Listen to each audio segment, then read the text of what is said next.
Hello everyone. दोस्तों आप सभी का स्वागत है। देखो आज मैं जो दो क्वेश्चंस लाया हूँ दोनों इंटरेस्टिंग क्वेश्चंस हैं और एग्जाम में आने की पूरी पूरी संभावना इस तरह के क्वेश्चंस की रहेगी। अब ये क्या क्या रहा है इसको थोड़ा ध्यान से समझना।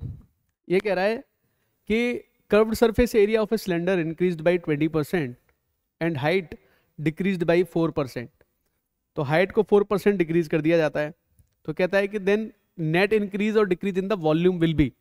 तो इनडायरेक्टली इसने ना पहले तो तुमसे ये जानना चाहा है कि यहाँ पे सिर्फ तुम्हें क्या दिया है, कर्व सरफेस एरिया इंक्रीज हो गया 20% और हाइट डिक्रीज हो गई, यानी कि रेडियस के बारे में तो बात ही नहीं की। भाई कर्व्ड सरफेस एरिया जो होता है आपका, कर्व्ड सरफेस एरिया जो होता है वो होता है 2πr/h। 2πr/h होता है, यानी कि पाई और 2 से मतलब नहीं, मुझे मतलब किस चीज से है, आर और एच से मतलब होना चाहिए मुझे।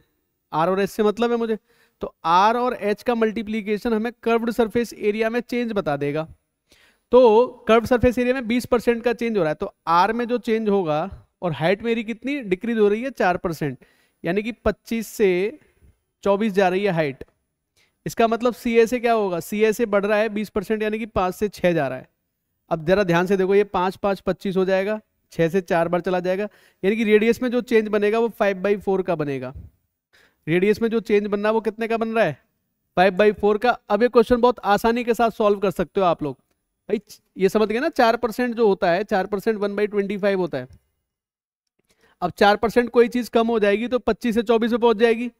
अब वॉल्यूम की बात की जाए तो पाई r²h होता है, r/r/h, ये हमें देता है वॉल्यूम में चेंज। तो अगेन मैं कहूंगा ये पाई को छोड़ो, r पे चलते हैं। कितना हो जाएगा भाई, 5/4 × 5/4, और हाइट में कितना चेंज आ रहा है, 25/24। हाइट में जो चेंज आ रहा है वो ये आ रहा है। तो 5 5 25 खत्म कहानी, 4 से 6 बार, 2 से 3 बार, 2 से 2 बार। तो भैया कितना हो गया, 2 से वैल्यू कहां जा रही है 3, एक का इंक्रीमेंट आ रहा है 2 पर, यानी कि 50% इंक्रीज हो रहा है वॉल्यूम। वॉल्यूम हमारा कितना इंक्रीज हो जाएगा, 50% वॉल्यूम इंक्रीज हो जाएगा। आई होप कि ये बात थोड़ी समझ में आई होगी। ये सक्सेसिव परसेंटेज चेंज का मैटर है, सक्सेसिव परसेंटेज चेंज का मैटर है। हमें यहां पर सिर्फ और सिर्फ ये बता दिया कि भाई इसमें तो 20% का इंक्रीमेंट आ रहा है भाई, और ये डिक्रीज हो रहा है, ये हाइट डिक्रीज हो रही है 4%। तो इसको अगर तुम 100 लेके भी करोगे तो उस पर भी बात बन जाएगी तुम्हारी, लेकिन जरूरत नहीं है जाने की 100 पे, हमें यहीं से बात बन जाएगी। यहाँ हमें वॉल्यूम का देखना था, यहाँ हमने वॉल्यूम का देख लिया, बस सीधा सीधा निकल के आ गया। रेडियस में देखा क्या चेंज था, 4 से रेडियस 5 जा रही है भाई, तो 4 से 5, 4 से 5 दो बार होगी, रेडियस में 25% इंक्रीज हो रही है, सीधी सीधी दिख रही है। तो 25% दो बार इंक्रीज हो रही है और वो 4% कम हो रहा है एक बार। तो नेट परसेंटेज चेंज हमारा फाइनली कितना निकल के आ जाएगा, 50% इंक्रीज हमारा वॉल्यूम हो जाएगा। I hope each and everything is clear to you now. आगे बढ़ते हैं। एक मिक्सर एलिगेशन का बहुत ही शानदार क्वेश्चन मैंने लिया है। From a cask full of wine 75 litres are first drawn and replaced with water. एक कास्क है, उसके अंदर वाइन भरी पड़ी है, भाई हमें नहीं पता कितनी वाइन है, मैं मान लेता हूँ x लीटर इसके अंदर भरी पड़ी है वाइन। इसके अंदर से पहले 75 लीटर ड्रॉन करा गया, उसके बाद 75 लीटर इसमें पानी मिला दिया गया,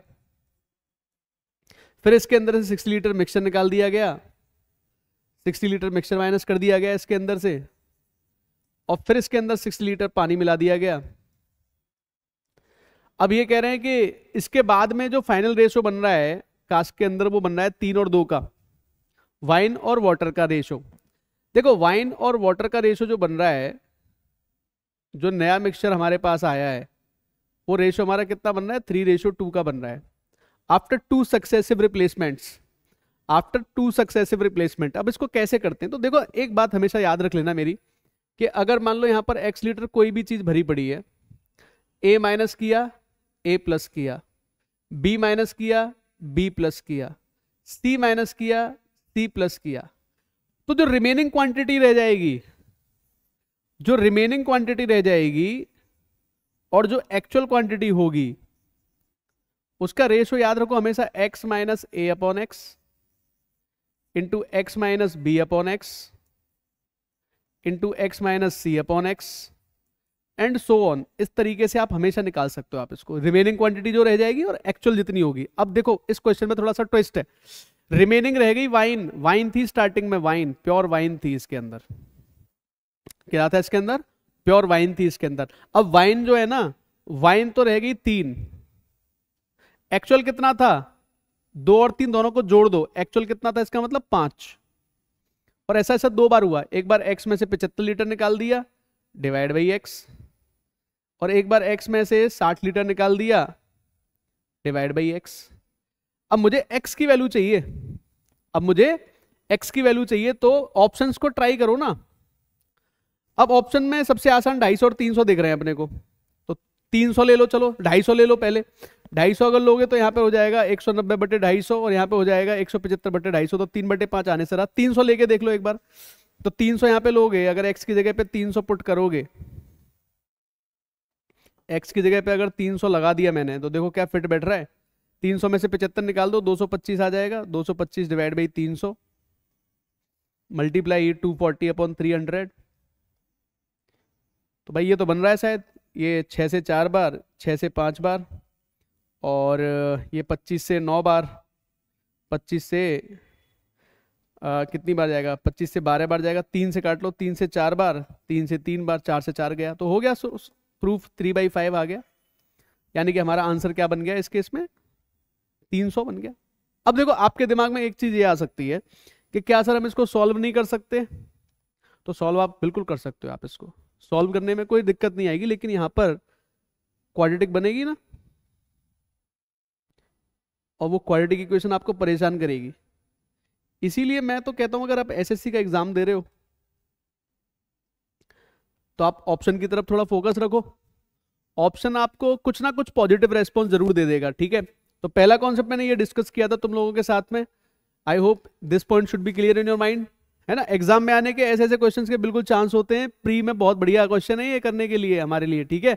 और दूसरा क्वेश्चन मैंने क्या बताया, दूसरा मैंने ये बताया, ठीक है।